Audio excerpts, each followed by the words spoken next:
اعوذ باللہ من الشیطان الرجیم بسم اللہ الرحمن الرحیم۔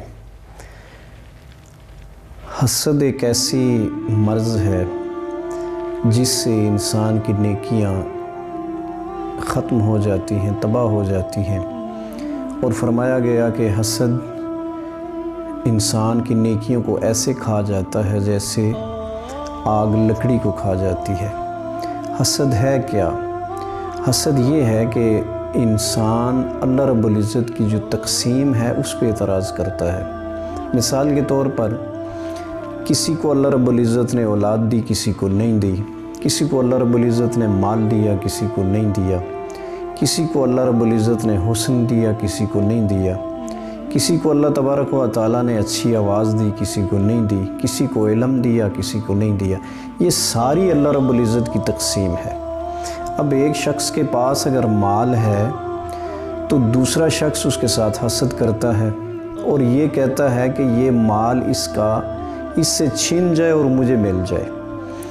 یعنی اس کا جو اللہ رب العزت کی تقسیم ہے اس پر اعتراض ہے کہ اللہ رب العزت نے، اب بظاہر تو اسے یہ اس بات کا علم نہیں ہوتا، وہ تو یہ کہتا ہے اس کے پاس ہی کیوں ہے، وہ اندر سے جل رہا ہوتا ہے، لیکن حقیقت میں وہ اللہ رب العزت کی تقسیم پر اعتراض کر رہا ہے، چونکہ مال و دولت دینے والا اللہ رب العزت ہے۔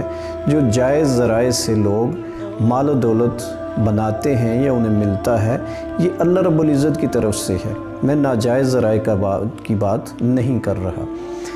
تو حسد ایک ایسی چیز ہے، حسد سے بچنا چاہیے۔ حسد انسان کی نیکیوں کو کھا جاتا ہے، حسد انسان کو کمزور کرتا ہے، حسد انسان اپنا نقصان کر رہا ہوتا ہے۔ جو حاسد انسان ہوتا ہے وہ دوسروں کی چیزوں کو دیکھ کے اندر سے جل رہا ہوتا ہے۔ ایسا نہیں ہونا چاہیے، بلکہ رشک کرنا چاہیے کہ اللہ رب العزت نے اسے یہ مال و دولت دیا ہے، یا باری تعالیٰ اس کے مال و دولت میں برکت ڈال، اور رب کائنات مجھے بھی مال و دولت عطا فرما۔ یہ خواہش ہے، یہ رشک ہے کہ اس کے مال پہ رشک کرنا کہ ماشاءاللہ اللہ رب العزت نے اسے اتنی اولاد، نیک اولاد عطا فرمائی ہے، اللہ رب العزت مجھے بھی عطا فرمائے۔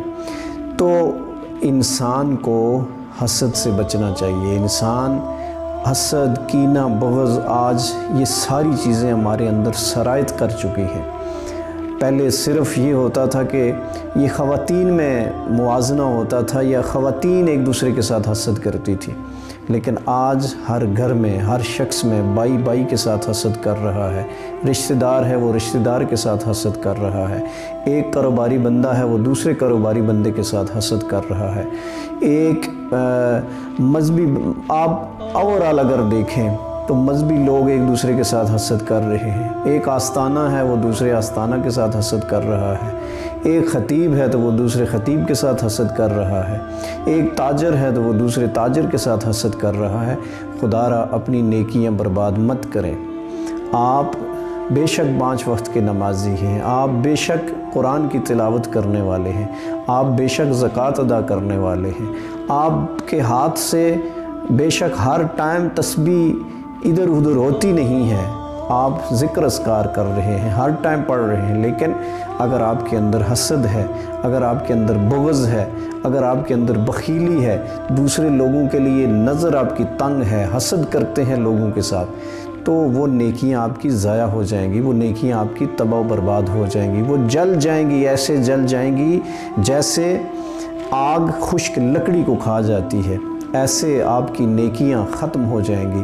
تو پھر کیا ہوگا کل قیامت والے دن جب آپ کو نیکیاں نہیں ملیں گی، جب آپ کہیں گے کہ میں نے تو بڑی نمازیں پڑھی ہیں، میں نے تو روزے رکھے ہیں، میں نے تو بڑا صدقہ خیرات کیا ہے، تو یہ کہاں گیا؟ تو وہ حسد کی آگ نے اسے جلا دیا ہے۔ خدا را اپنے اندر یہ وسعت نظری پیدا کریں کہ اگر کسی کے مال و دولت کو آپ دیکھتے ہیں تو ماشاءاللہ سبحان اللہ کہہ کر عرض کریں، مولا کائنات تو کتنا کریم رب ہے کہ تو نے اس شخص کو کتنا مال و دولت دیا ہے، مولا کائنات مجھے بھی عطا فرما۔ ہے رب کائنات کتنا کریم، غفور و رحیم مالک ہے تو کہ تو نے اس شخص کو اتنا خوبصورت مکان دے دیا ہے، مولا کائنات مجھے بھی دے دے۔ ہے مالک کائنات تو نے اسے خوبصورت گاڑی دے دی ہے، رب کائنات تو مجھے بھی دے دے۔ ایک بات یاد رکھیں کہ حسد، جیسے امام اہل سنت شاہ احمد رضا خان بریلوی علیہ رحمہ نے فتاوی رضیہ شریف کے اندر لکھا ہے کہ اصل میں یہ ہوتا ہے کہ اللہ کی تقسیم پر وہ شخص اعتراض کر رہا ہوتا ہے جو حسد کرتا ہے۔ تو آپ ذرا غور کریں کہ آپ اللہ کی تقسیم پر مت اعتراض کریں، اس لیے کہ اس شخص کا کیا قصور ہے کہ جس کو اللہ رب العزت نے مال و دولت دیا، یہ تو جب وہ ماں کے پیٹ میں تھا بہت کچھ چیزیں لکھی جا رہی تھی تو اس کے مقدر میں یہ ساری چیزیں لکھ دی گئی ہیں۔ اب کسی کے اعتراض کرنے سے، کسی کا حسد کرنے سے اس کا کیا بگڑے گا؟ آپ اپنا بگاڑتے ہیں، آپ اپنا نقصان کرتے ہیں۔ اللہ رب العزت کی بارگاہ میں دعا کریں کہ اللہ رب العزت مجھ سمیت ہر شخص کو اس حسد کی بیماری سے نجات عطا فرمائے۔